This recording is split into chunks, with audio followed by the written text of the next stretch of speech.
क्या आप भी आलसी बनते जा रहे हो या कोई काम करते हो तो मन नहीं लगता, इस प्रॉब्लम से कैसे बचे? और तो आज का ये वीडियो 6+1 बोनस टिप पॉइंट्स में होने वाला है। तो नंबर 1 से शुरू करें।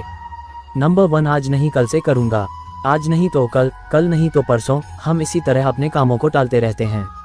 जो काम आज हो सकता है उसे कल पर टाल देते हैं और कल आने पर परसों। इसी तरह समय बीतता जाता है और एक एक दिन के साथ हमारे कामों का बोझ बढ़ता जाता है।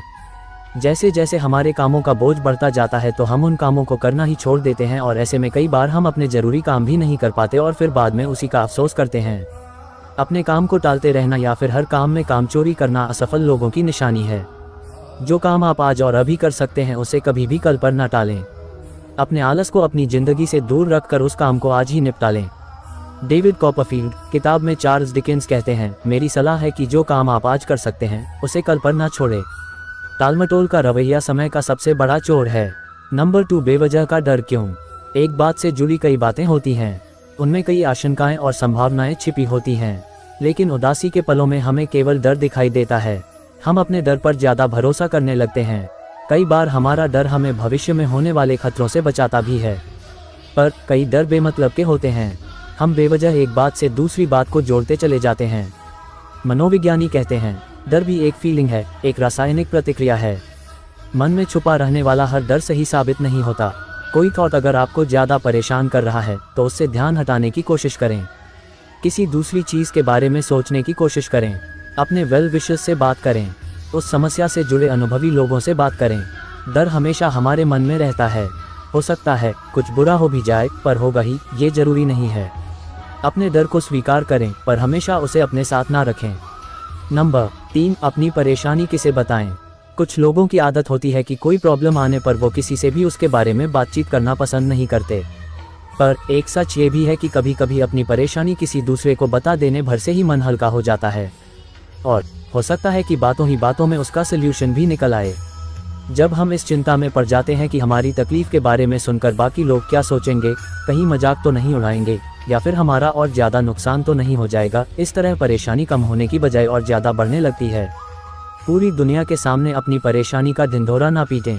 इसके विपरीत अपने किसी दोस्त, फैमिली मेंबर या फिर ऐसे व्यक्ति जिस पर आप भरोसा करते हो उनके साथ अपनी प्रॉब्लम को शेयर करें। ऐसा करने से मन में एक विश्वास आता है कि मुसीबत के समय हम अकेले नहीं हैं। कोई है जो हमारा सहारा बनकर हमारे साथ खड़ा रह सकता है। इसलिए अपनी बातों को विश्वास लायक लोगों के साथ शेयर करने से बिल्कुल भी ना हिचकें। जो सच है वो कहें और अपनों से एक अच्छी राय जरूर लें। नंबर 4, डर से कैसे बचें? दुख हमें डराता है, उदासी हमें खलती है, हम इनसे बचना चाहते हैं। इसीलिए जब मूड खराब होता है तो हम जितना जल्दी हो उसे ठीक करने में लग जाते हैं। खुद को जल्दी खुश करने के लिए हम एक से दूसरे से तीसरे व्यक्ति या चीज़ों के पीछे भागते रहते हैं। दुखी होने पर खुश होने की और बेचैन होने पर शांत दिखने की कोशिश करते रहते हैं। यहाँ एक बात याद रखना जरूरी है, किसी भी चीज़ की शुरुआत और उसका अंत दोनों मायने रखती है। कोई भी डक हो या किसी भी तरह की तकलीफ हो वो तब तक बनी रहती है जब तक हम उसे पूरी तरह से अलविदा नहीं करते। किसी भी डक से जल्दी से उबरने की और सब कुछ ठीक करने की जल्दबाजी से कुछ हाथ नहीं आता। मन में छुपी भावनाएं लंबे समय तक हमें परेशान करते रहती हैं। इसलिए तकलीफ को स्वीकार करना, उसका सामना करना जरूरी होता है। कुछ दुख ऐसे भी होते हैं जो कभी नहीं जाते, लेकिन समय के साथ उस दुख से, उससे जुड़ी भावनाओं से हम संतुलन बनाना सीख जाते हैं। मनोविज्ञानी एमी जॉनसन कहती हैं, हर चीज़ हमारे काबू में नहीं होती। ऐसा करने की कोशिश करना हमें तनाव में डाल देता है। हमें भरोसा रखना चाहिए कि उदासी के ये भाव हमेशा के लिए नहीं है, धीरे धीरे सब ठीक हो जाएगा। 5, एक दुनिया जो हम खुद बनाते हैं। दुनिया किसी को नहीं छोड़ती।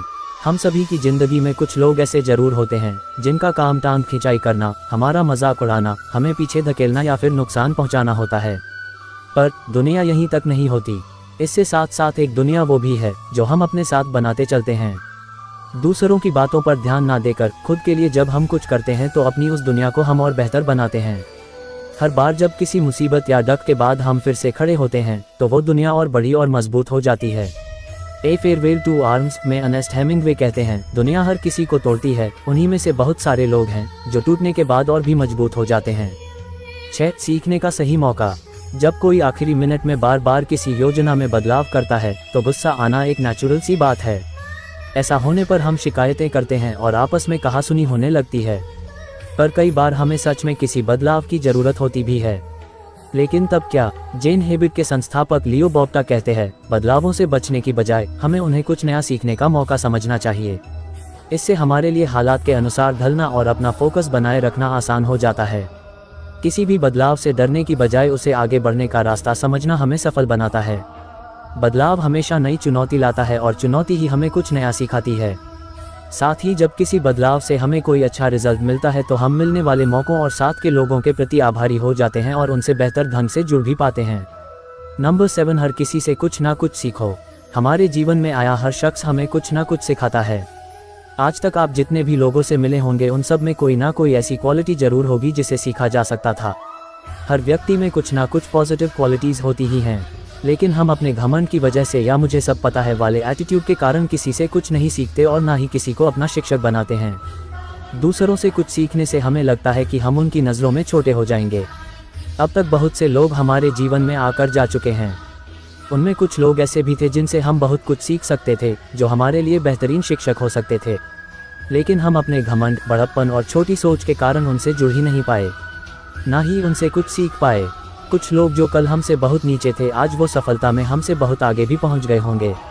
इसलिए जिस भी व्यक्ति से आप मिलते हैं, अगर उनमें कुछ ऐसी क्वालिटीज़ हैं जिन्हें सीखा जा सकता है या उनके पास कुछ ऐसी नॉलेज है जो आपके बहुत काम की है, तो वो चीज़ उनसे जानने की कोशिश करें, उनसे सीखें, क्योंकि सफलता की राह में वो शिक्षा आपके भी काम आ सकती है। हम लोगों से मिलकर, उनसे बातचीत करके भी बहुत कुछ सीख सकते हैं। सीखने और सिखाने का ये सिलसिला हर समय चलता रहता है। एक प्रसिद्ध जैन कहावत है, शिक्षक का प्रवेश भी हमारे जीवन में तब होता है जब विद्यार्थी तैयार होता है।